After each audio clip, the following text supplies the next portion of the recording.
Hello friends, welcome back to DLS news. तारीख 4 सितंबर 2022, दिन Sunday रविवार। आइए बात करते हैं आज के मुख्य समाचार में देश भर की बड़ी खबरों पर नजर डालते हैं। देखिए, इनकम टैक्स रिफंड पर अपडेट आ रहा कि आईटी डिपार्टमेंट ने 31 अगस्त तक लगभग 2 करोड़ करदाताओं को जारी किया रिफंड। और अगर आपका भी रिफंड आया या नहीं आया, इसको आप इस पोर्टल पर जाकर चेक कर सकते हैं। भारतीय स्टेट बैंक एसबीआई की एक रिपोर्ट में यह दावा किया जा रहा कि साल 2029 तक भारत जो है वो दुनिया की तीसरी सबसे बड़ी अर्थव्यवस्था बन जाएगा, वर्ल्ड थर्ड लार्जेस्ट इकोनॉमी बन जाएगा। और ये एसबीआई का आंकड़ा तब जारी हुआ जब हाल ही में आपको पता होगा 1-2 दिन पहले ही भारत ने अर्थव्यवस्था इकोनॉमी की पोजीशन में भारत ब्रिटेन को भी पीछे छोड़ते हुए एक स्टेप और ऊपर उठ चुका है। यानी कि अभी हमारी भारत की इकोनॉमी दुनिया की 5वीं सबसे बड़ी अर्थव्यवस्था बन चुकी है, जो कि हम सभी भारतीयों के लिए बड़ी अच्छी बात है। और ये दोस्तों, अर्थव्यवस्था इकोनॉमी बढ़ने से आम आदमी को क्या फायदा होगा, इसके बारे में भी अगर आप जानना चाहते हैं तो इस पर एक डिटेल्ड एनालिसिस वीडियो मैंने कल शाम को डीएलएस न्यूज के ऊपर डाला है, आप जाकर के इसे चेक कर सकते हैं। ओके, चलिए अगला अपडेट देखिए। 5 सितंबर से शुरू होगी ईस्टर्न इकोनॉमिक फोरम की 7वीं बैठक। देश के प्रधानमंत्री नरेंद्र मोदी भी इसमें हिस्सा लेंगे और इस बैठक में कई अहम मुद्दों पर चर्चा होगी, जैसे वैश्विक अर्थव्यवस्था के प्रमुख मुद्दों पर, क्षेत्रीय एकीकरण, औद्योगिक तथा तकनीकी के क्षेत्रों के विकास के साथ साथ रूस और अन्य देशों के समक्ष मौजूद वैश्विक चुनौतियों से निपटने के लिए भी ये इकोनॉमिक फोरम एक मंच के रूप में कार्य करेगा। अच्छा, वहीं देखिए, सरकार एक और नया प्लान बना रही है। ड्रोन के जरिए मानव अंगों को पहुंचाया जाएगा अस्पताल। नितिन गडकरी ने एक नया प्रोजेक्ट लॉन्च किया इस मामले को लेकर। देश में हॉस्पिटलिटी फैसिलिटी को और ज्यादा बेहतर बनाने के लिए सरकार अब ये नया कदम उठा रही है। मानव अंगों को जल्द से जल्द अस्पताल पहुंचाने के लिए अब ड्रोन टेक्नोलॉजी का सहारा लिया जाएगा। चेन्नई स्थित एमजीएम हेल्थ केयर ने इसके लिए एक पहल की शुरुआत भी कर दी है। अच्छा, वहीं देखिए, राजधानी दिल्ली के सरकारी स्कूलों के छात्र छात्राओं और उनके पेरेंट्स के लिए जरूरी खबर है। सरकार ने अब 60% अटेंडेंस को अनिवार्य कर दिया, यानी कि एक साल में 60% उपस्थिति होना अनिवार्य होगा, तभी छात्र छात्राएं जो स्कूल में परीक्षा में बैठ पाएंगे, अन्यथा उन्हें परीक्षा में शामिल होने से रोक दिया जाएगा। तो अब उपस्थिति बहुत ज्यादा अनिवार्य हो चुकी है राजधानी दिल्ली के सभी स्कूलों में, है ना। अच्छा, वही देखिए, केंद्र सरकार ने हिमाचल प्रदेश, गुजरात और आंध्र प्रदेश से बल्क ड्रग पार्कों पर विस्तृत परियोजना की रिपोर्ट भी मांगी है। स्टूडेंट छात्र छात्राओं के लिए एक और इंपोर्टेंट अपडेट आ रहा। यूजीसी ने नई गाइडलाइंस जारी की है और अब छात्र छात्राएं स्टूडेंट्स जो हैं वो एक साथ 2 कोर्स कर सकेंगे। इससे छात्रों का समय बचेगा और मल्टी डिग्री एक साथ मिल जाएगी। और यहाँ तक कि कोर्स छोड़ने के बाद फिर से उसी में पढ़ने की भी छूट मिलेगी। अब मल्टीपल मोड में पढ़ाई होगी। स्टूडेंट्स अब 2 मान्य कोर्स को एक साथ कर पाएंगे। यूजीसी यानी कि यूनिवर्सिटी ग्रांट्स कमीशन, विश्वविद्यालय अनुदान आयोग की तरफ से इसको लेकर नई गाइडलाइंस भी जारी कर दी है। और इसके मुताबिक देश के हायर एजुकेशन इंस्टीट्यूट में सभी कोर्स एक साथ किए जा सकेंगे मल्टीपल पीरियड्स में। साथ ही सिंगल डोमेन के इंस्टीट्यूट जैसे मैनेजमेंट, एजुकेशन, लॉ, इंजीनियरिंग के संस्थान मिलकर डिग्री भी दे पाएंगे। और भी ज्यादा जानकारी देख सकते हैं आप इसके बारे में। तो इससे दोस्तों एटलीस्ट हमारे देश के लाखों करोड़ों छात्र छात्राओं का फायदा होगा, राइट। अच्छा, वहीं देखिए, टेक्नोलॉजी से अपडेट आ रहा। नोकिया ने लॉन्च किया एक नया फ्लिप फोन जिसका मॉडल नाम है 2660। इसमें आपको डुअल स्क्रीन और 4G कनेक्टिविटी भी मिलेगी और भी इसके कुछ स्पेसिफिकेशंस आप देख सकते हैं। प्राइस की बात करें तो इसकी प्राइस है 4699 रुपए,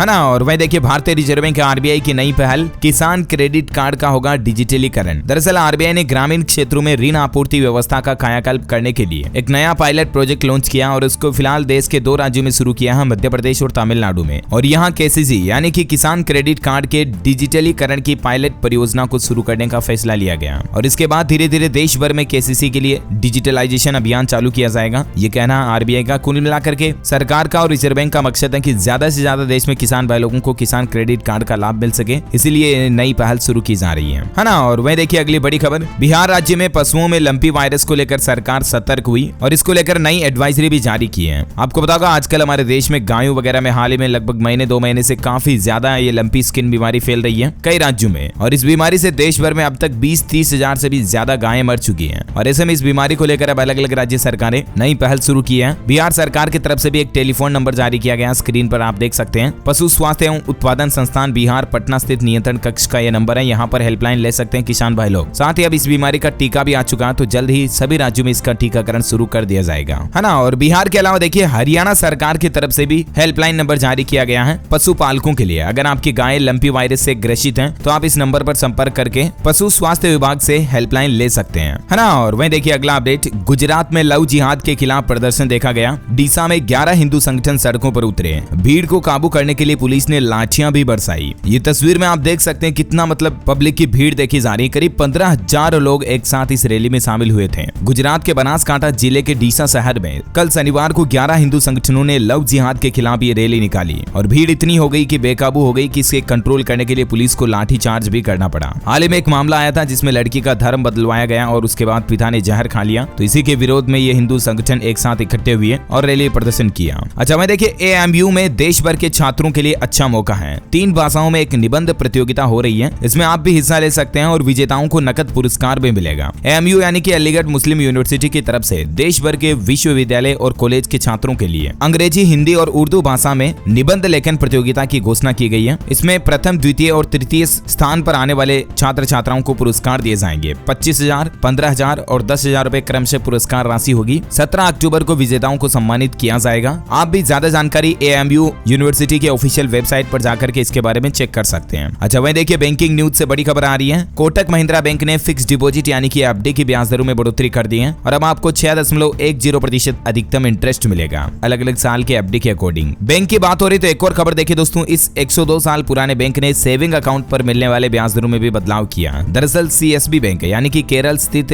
कैथोलिक सीरियन बैंक लिमिटेड की तरफ से भी सेविंग अकाउंट की ब्याज दरों को बढ़ा दिया और अब आपको बचत खाते पर अधिकतम 5.50% ब्याज मिलेगा, है ना। और वहीं देखिए ऑटोमोबाइल इंडस्ट्री से खबर आ रही है। Tata Nixon EV jet edition launch हो चुका है। ये SUV प्राइम और मैक्स 2 वेरिएंट्स में अवेलेबल है जिसकी कीमत 17.5 लाख रुपए से शुरू है। गाड़ी की बात हो रही तो देखिए छत्तीसगढ़ राज्य में गाड़ी खरीदना अब महंगा होगा क्योंकि सरकार ने नई गाड़ियों पर लाइफ टाइम टैक्स 1% बढ़ा दिया। यानी कि अब आपको लगभग 10 लाख की कार पर 1 लाख टैक्स देना पड़ेगा। 5 साल बाद ये टैक्स की रेटें बढ़ाई गई हैं और छत्तीसगढ़ राज्य में अब आपका नई गाड़ी खरीदना ज्यादा महंगा पड़ेगा। केवल कारों की बात करें तो इन पर अब लाइफ टाइम टैक्स जो पहले 9% था वो 10% हो चुका है। और कितनी रेटें बढ़ेगी जो मैंने आपको बता दी, इसको लेकर गाइडलाइंस भी आप देख सकते हैं स्क्रीन पर। अच्छा वही देखिए दोस्तों, नासा के मून मिशन की लॉन्चिंग एक बार फिर से टल चुकी है। रात 11:47 पर उड़ान भरने वाला था ये रॉकेट, लेकिन तकनीकी गड़बड़ी दूर नहीं हो सकी और पिछले 5 दिनों में इस रॉकेट को दूसरी बार लॉन्चिंग को टाल दिया गया। अमेरिकी स्पेस एजेंसी नासा का कहना है कि इसके ऑयल टैंक में, फ्यूल टैंक में टेक्निकल प्रॉब्लम आई और इस वजह से इस मिशन को पोस्टपोन किया गया। आपको बता दूं इस मिशन में नासा इंसानों के पुतलों को चांद पर भेज रहा है, ये पता लगाने के लिए कि अभी चांद पर इंसानों को भेजने के लिए कैसा एनवायरनमेंट है। स्पेस साइंस से एक और खबर देखिए, मंगल पर ऑक्सीजन बनाने वाली डिवाइस टोस्टर जैसा मोक्सी 18 महीने से एक पेड़ जितनी ऑक्सीजन बना रहा और ये हर मौसम में कारगर भी है। ये CO2 से कार्बन मोनोऑक्साइड और ऑक्सीजन को फिल्टर करता है और ये अभी मंगल पर अवेलेबल है और अपना काम कर रहा है बेहतर तरीके से। दुनिया भर के वैज्ञानिक जो मंगल ग्रह पर जीवन की संभावनाओं को ढूंढ रहे हैं और मंगल ग्रह पर इंसानों को बसाने की प्लानिंग में है, उनके लिए एक अच्छी राहत की बात है, राइट। खेल समाचार पर बड़ी खबर आ रही, देखिए Ravindra Jadeja T20 world cup से बाहर हुए। उनके घुटने में चोट की परेशानी की वजह से अब उनको सर्जरी करवानी पड़ेगी और इसलिए वो एशिया कप भी नहीं खेल पा रहे हैं। हालांकि एशिया कप पर बात हो रही तो आपको बता दूं आज 4 सितंबर को भारत पाकिस्तान का एक बार फिर से महामुकाबला आपको देखने को मिलेगा, क्योंकि कल ही हांगकांग 38 रन पर ऑल आउट हो गया था, पाकिस्तान ने 155 रन से हराया था। तो उसके बाद आज रविवार को भारत पाकिस्तान के बीच एशिया कप का फाइनल मैच तय हो चुका है और ऐसे में पाकिस्तान को लगातार 5वीं बार हराने के लिए आज फिर से टीम इंडिया मैदान पर उतरने जा रही है। एशिया कप में भारत पाकिस्तान के इस जंग के महामुकाबले को आज रविवार शाम 7:30 बजे भारतीय समयानुसार आप देख पाएंगे। क्रिकेट की लाइव स्ट्रीमिंग वगैरह देखना चाहते हैं आप तो हॉटस्टार, डिज्नी प्लस वगैरह पर देख सकेंगे। इसके अलावा अगर आप लाइव क्रिकेट स्कोर अपडेट्स और हाइलाइट्स जानना चाहते हैं तो हमारे चैनल DLS न्यूज के ऊपर भी मैं आपको पल पल के क्रिकेट अपडेट्स बता दूंगा। ओके,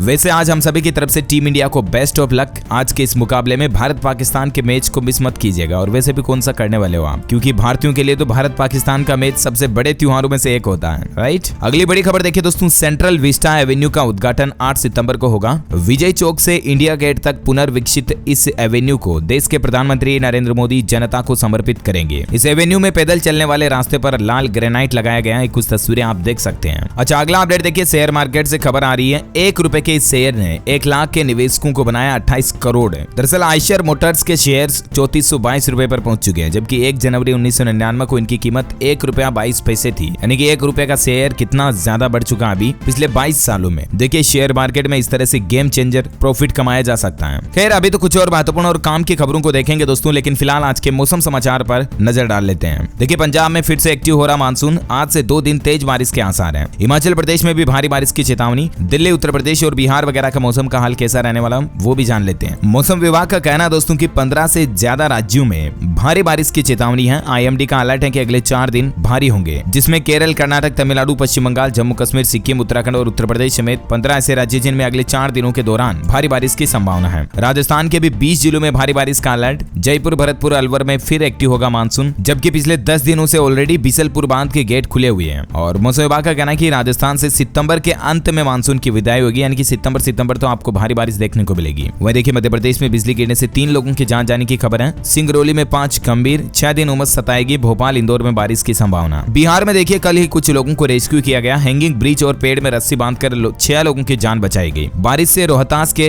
तुतला भवानी वाटरफॉल का रुद्र रूप देखने को मिला। यहाँ नहाते समय लोग बाग फंस गए थे। रेस्क्यू की कुछ तस्वीरें भी आप देख सकते हैं। उत्तर प्रदेश में भी जारी रहेगा बारिश का सिलसिला। राजधानी लखनऊ समेत 20 जिलों में भारी बारिश का अलर्ट है। संपूर्ण भारत का आज 4 सितंबर 2022 का मौसम पूर्वानुमान आखिर क्या कहता है स्काईमेट वेदर की रिपोर्ट के मुताबिक। तो आपको बता दूं अगले 24 घंटों के दौरान असम, मेघालय, अरुणाचल प्रदेश, उप हिमालय, पश्चिम बंगाल, सिक्किम, उत्तरी बिहार, लक्षद्वीप के कुछ हिस्सों में और अंडमान निकोबार द्वीप समूह में भी हल्की मध्यम बारिश की संभावना है। उत्तराखंड के साथ साथ हिमाचल प्रदेश और जम्मू में भी बारिश हो सकती है। कुछ और स्टेट्स की डिटेल्स आप देख सकते हैं। चलिए सराफा बाजार पर भी नजर डाल लेते हैं, क्योंकि आज संडे है तो मैं आपको पिछला साप्ताहिक रेट बता देता हूँ। पूरे सप्ताह के दौरान सोना चांदी की कीमतों में बड़ी गिरावट आई। लगभग इस सप्ताह 650 रुपए सस्ता होकर सोना 51,000 के नीचे आ गया और चांदी भी 53,000 के अंदर चल रही है। और मार्केट एक्सपर्ट का तो ये भी कहना है कि आगे भी सोने चांदी की रेटों में गिरावट की संभावना है। यानी कि अगर आप गोल्ड एंड सिल्वर में इन्वेस्टमेंट करने की प्लानिंग कर रहे हैं तो थोड़ा रुकिए, आप थोड़ा और नीचे आने दीजिए, उसके बाद आप कर सकते हैं, है ना। और चलिए कोरोना बुलेटिन देख लेते हैं। देखिए भारत में पिछले 24 घंटों के दौरान कोरोना के मामलों में फिर से बढ़ोतरी देखी गई। 7,219 नए मामले आए, जबकि 24 घंटों में 9,651 लोग ठीक हुए हैं और सक्रिय मामलों की संख्या अभी 56,745 चल रही है। ओके, कोरोना बुलेटिन के बाद कुछ एजुकेशनल खबरें देख लेते हैं। देखिए AILET 2023 परीक्षा की तारीख घोषित हो चुकी है। 7 सितंबर से आवेदन शुरू हो जाएंगे। All India law entrance test की परीक्षा 11 दिसंबर को होगी, मतलब 11 दिसंबर को एग्जाम होगा और 7 सितंबर से आप इसके लिए एप्लीकेशन भर पाएंगे, है ना। वही देखिए हरियाणा में 2000 शारीरिक शिक्षा सहायक की नियुक्ति पर हाईकोर्ट की रोक अभी भी जारी है। सरकार से कई सवाल पूछे गए हैं। JEE एडवांस पर खबर आ रही 2022 की आंसर की जारी हो चुकी है। 4 सितंबर को शाम 5 बजे तक आप आपत्ति दर्ज करा सकते हैं। अच्छा, हिमाचल प्रदेश में देखिए एक नया नियम लागू कर दिया है। सरकारी स्कूलों में कक्षा 3 से पढ़ाई जाएगी संस्कृत। गोविंद सिंह ठाकुर बोले कि संस्कृत भाषा को समृद्ध करना आवश्यक है। ज्योतिष विद्या पर भी संगोष्ठी देखी गई, है ना। कुल मिलाकर के हिमाचल प्रदेश के मुख्यमंत्री गोविंद सिंह ठाकुर की तरफ से यह नया नियम बना दिया। अब सरकारी स्कूलों में तीसरी क्लास से ही संस्कृत अनिवार्य होगी। अच्छा, वह देखिए उत्तर प्रदेश में स्कूलों के बाहर तैनात होंगे ट्रैफिक मार्शल। 1500 से ज्यादा बच्चों की क्षमता वाले स्कूलों की निगरानी होगी और स्कूली वाहनों पर भी कार्रवाई की जाएगी। स्कूलों में छुट्टी के वक्त शहर में लगने वाले जाम से भी लोगों को निजात दिलाने की तैयारियां शुरू कर चुकी है यूपी सरकार। और अब ऐसे स्कूल जिनमें स्टूडेंट्स की स्ट्रेंथ 1500 से ज्यादा है, उनमें छुट्टी के वक्त बाहर ट्रैफिक मार्शल तैनात किए जाएंगे। इनकी निगरानी भी की जाएगी, है ना। वह देखिए मध्य प्रदेश में पहली बार मुख्यमंत्री देंगे टीचर्स को ट्रेनिंग। मध्य प्रदेश के 18,000 टीचर्स रात तक भोपाल पहुंचेंगे, यानी पहुंच चुके हैं ऑलरेडी। सुबह 9 बजे से ट्रैफिक भी डाइवर्ट रहा और आज हजारों टीचर्स को नियुक्ति पत्र भी देंगे मुख्यमंत्री। तो ये आज मध्य प्रदेश में कार्यक्रम रहने जा रहा। और एजुकेशन पर एक और खबर आ रही कि नहीं मिलेगा होमवर्क, स्कूल बैग का वजन भी कम होगा। इस राज्य के स्टूडेंट्स को बड़ी राहत मिली है। जी हाँ, मध्य प्रदेश राज्य की ही सरकार ने बच्चों के लिए एक और नया फैसला लिया। स्कूल बैग के वजन में भारी कमी करने का फैसला किया और सरकार की नई पॉलिसी के मुताबिक राज्य के तकरीबन 1.5 लाख स्कूलों के स्टूडेंट्स को सप्ताह भर में एक बार बैग ले जाने से छूट दी गई है। इसको लेकर एक सर्कुलर भी जारी करते हैं, ऑफिशियल ऑर्डर। साथ ही उसे एक दिन बच्चों को होमवर्क भी नहीं दिया जाएगा। अब इसमें किन किन क्लास के बच्चों के लिए क्या क्या रूल्स होंगे, जिनकी डिटेल्स भी आप ज्यादा स्क्रीन पर देख सकते हैं। चलिए एजुकेशन के बाद देश से जुड़ी कुछ और बड़ी खबरें देख लेते हैं। देखिए दिल्ली की तरह तमिलनाडु में भी खुलेंगे मॉडल एक्सीलेंस स्कूल। मुख्यमंत्री केजरीवाल करेंगे लॉन्च। वहीं देखिए छत्तीसगढ़ में अब 31 जिले होंगे। सारंगढ़, भिलाईगढ़ के बाद खैरागढ़, चुईखदान, गंडई का भी शुभारंभ कर दिया मुख्यमंत्री ने और कहा कि हम रेवड़ी दे रहे हैं, केंद्र सरकार रबड़ी बांट रही है। खैरागढ़ और सारंगढ़ को अब नई पहचान मिली है। छत्तीसगढ़ में जिलों की संख्या बढ़ चुकी है और अब टोटल 31 डिस्ट्रिक्ट हो चुके हैं। अच्छा, साथ ही देखिए बड़ी खबर इंडिया नेपाल रिलेशनशिप पर खबर आ रही कि भारत की आर्थिक मदद से नेपाल में स्कूल परियोजना का उद्घाटन किया गया। नेपाल में एजुकेशन को बढ़ावा देने के लिए भारत ने मदद की है। जी हाँ, हमारे भारत के पड़ोसी देश नेपाल में इस बार भारत की आजादी का अमृत महोत्सव के हिस्से के रूप में इस परियोजना का उद्घाटन किया जा रहा, जो 75 परियोजनाओं में से एक है और भारत की आजादी के 75 साल का जश्न मनाती है 75 परियोजनाएं, है ना। और वहीं देखिए 18 ओबीसी जातियों को एससी बनाने की चौथी कोशिश भी नाकाम हुई। हाल ही में आपको पता होगा इस पर फैसला आया। साल 2005 में मुलायम सरकार ने इसको लेकर अधिसूचना जारी की थी।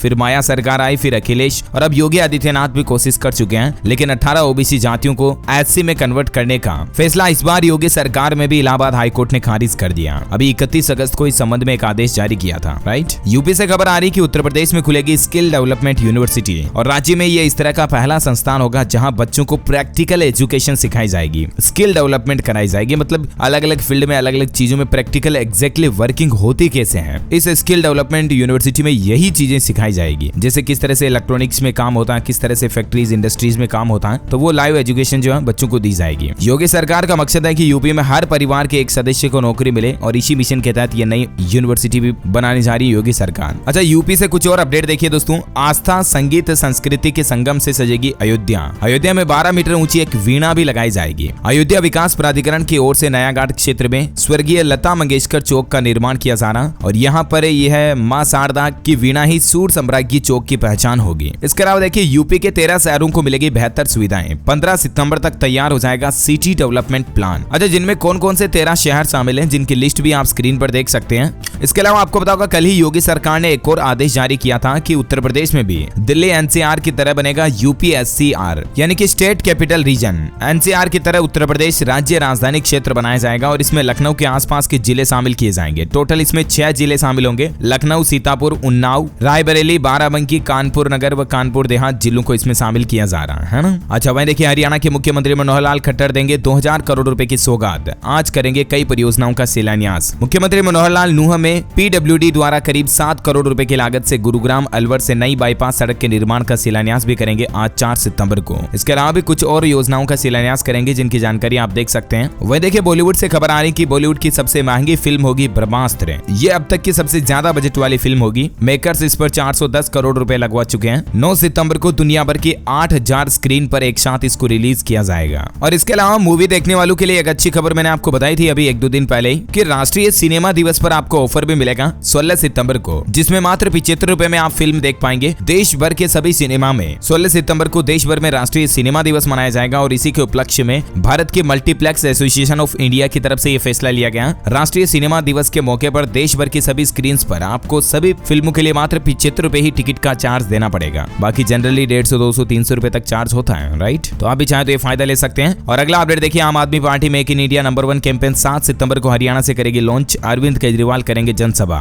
वहीं INS विक्रांत लॉन्च तो हो चुका है, लेकिन दिसंबर 2023 तक ये युद्ध के लिए तैयार होगा, यानी कि दिसंबर 2023 तक ये फाइटिंग नहीं करेगा। लड़ाकू विमानों के उड़ान और लैंडिंग का ट्रायल अभी बाकी है, इसको पूरा किया जाएगा। अच्छा, अमेरिका में कल ही देखिए एक साइको ने कैसी हरकत कर दी है। अमेरिका में प्लेन क्रैश की धमकी देने लगा ऊपर उड़ते हुए प्लेन में पायलट, और वो भी कोई ऑफिशियल पायलट नहीं था। विमान चुराकर 5 घंटे तक आसमान में उड़ाता रहा आराम से, और जब फ्यूल खत्म हो गया तो उसको लैंड किया। मतलब देखिए दुनिया में किस किस तरह के लोग बाग होते हैं। अच्छा, वही देखिए अगला update, shahi train palace on wheels में भी होगी फिल्म की शूटिंग। 12 अक्टूबर से कर सकेंगे यात्रा। रेलवे की तरफ से ये नई ट्रेन चलाई जा रही है। अच्छा, केंद्र सरकार ने हिमाचल प्रदेश शिमला सीवरेज परियोजना के लिए 229 करोड़ रुपए की राशि की दी मंजूरी। वह देखिए राजस्थान में इन्वेस्ट राजस्थान समिट 7 अक्टूबर से शुरू होगा। 10 लाख करोड़ से ज्यादा के निवेश की संभावना। हैदराबाद राज्य की मुक्ति की 75वीं वर्षगांठ के मौके पर 17 सितंबर से साल भर कार्यक्रम आयोजित करेगा केंद्र सरकार। वही दोस्तों बीजेपी नेता सोनाली फोगाट की हत्या का खुला राज, आरोपी सुधीर सांगवान ने साजिश की बात कबूली। मीडिया रिपोर्ट्स के मुताबिक गोवा पुलिस के सूत्रों के हवाले से यह बड़ी खबर सामने आ रही है। सूत्रों के मुताबिक आरोपी सुधीर सांगवान ने हत्या की साजिश की बात कबूल ली है। पॉलिटिक्स से खबर देखिए, कांग्रेस से आजाद हुए गुलाम नबी आज जम्मू कश्मीर में रैली से करेंगे शक्ति प्रदर्शन। नई पार्टी की भी जल्द घोषणा होगी। वहीं बिहार में मिशन 2024 को लेकर 5 से 7 सितंबर तक दिल्ली में विपक्षी नेताओं से मिलेंगे बिहार के मुख्यमंत्री नीतीश कुमार। मणिपुर प्रकरण पर बोले साल 2024 में पता चलेगा। अच्छा, चाइनीज लोन एप्स केस में ईडी ने लिया एक्शन। पेटीएम, रेजर पे और कैश फ्री के 6 ऑफिसों पर रेड डाली। 17 करोड़ रुपए किए जब्त। एंड्रॉइड यूजर्स को होगा आईफोन 14 का अनुभव। अब एंड्रॉइड में भी आपको सैटेलाइट कॉलिंग फीचर मिलेगा जल्द ही। गूगल की तरफ से यह घोषणा की गई है। अच्छा, मैं देखिए पिछले 8 वर्षों में भारत की सेना की ताकत कई गुना बढ़ी है। मोदी राज में ताकतवर हुई सेना चीन पाकिस्तान ही नहीं बल्कि अब पूरी दुनिया के लिए भारत एक चुनौती बन चुका है। केंद्र सरकार के ऑफिसों में अब कर्मचारियों के लिए 6 लाख रुपए तक की कार खरीदी जा सकती है। वित्त मंत्रालय ने इसकी लिमिट को बढ़ा दिया है। पहले लिमिट थी 4,75,000 रुपए तक की कार खरीदने की, लेकिन अब केंद्र सरकार ने सरकारी ऑफिस में स्टाफ के लिए कार खरीदने की रकम की सीमा को बढ़ाकर 6 लाख रुपए कर दिया। KTM बाइक खरीदने वालों के लिए अच्छी खबर, अब आपको कुछ और नए कलर ऑप्शंस इसमें देखने को मिलेंगे जिनकी डिटेल्स आप देख सकते हैं। अच्छा, वही राजस्थान में मुख्यमंत्री स्कूटी योजना के लिए दिव्यांगजन अब 30 सितंबर तक कर सकेंगे ऑनलाइन आवेदन। तारीख को बढ़ाया गया। वही देखिए मध्य प्रदेश ग्वालियर में नदी पर पहली एलिवेटेड रोड होगी। स्वर्ण रेखा नदी पर 829 करोड़ रुपए से 14.5 किलोमीटर लंबी बनेगी एलिवेटेड रोड, और परिवहन मंत्री नितिन गडकरी इसके आधारशिला रखेंगे 15 सितंबर को।